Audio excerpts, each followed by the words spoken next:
কদিন পরে নিট পরীক্ষা, হায়ার সেকেন্ডারি এক্সাম দিতে যাচ্ছ, এখন আইসোমার দেখো নি, তাড়াতাড়ি দেখে নাও। আইসোমার কাকে বলে?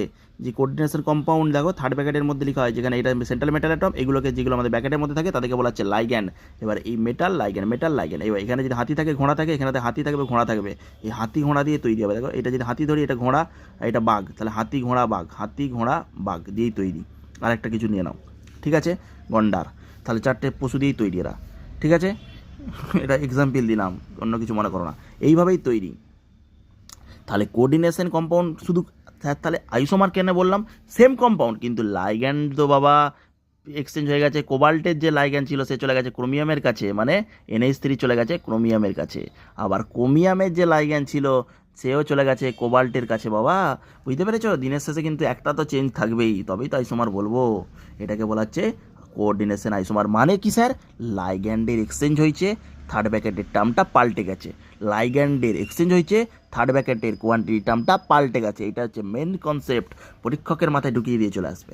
দেখো এইটা হচ্ছে কোবাল্ট NH3 NO2Cl2 অ্যাম্বিডের লাইগ্যান্ডের কথা শুনেছো? যেখানে আমাদের NO2ONO একবার নাইট্রোজেন দিয়ে ডোনেট করব, একবার অক্সিজেন দিয়ে ডোনেট করব, একবার নাইট্রোজেন দিয়ে মেটালকে ধরবো, একবার অক্সিজেন দিয়ে মেটালকে ধরবো, একবার নাইট্রোজেন দিয়ে ধরবো, একবার অক্সিজেন দিয়ে ধরবো।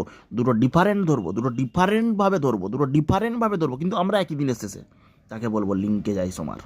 শুধুমাত্র NO2 এখানে নাইট্রোজেন দিয়ে বন্ড করছে, এখানে অক্সিজেন দিয়ে বন্ড করছে, কিন্তু হাতি ঘোড়া বাঘ একই আছে। সিংহ হাতি ঘোড়া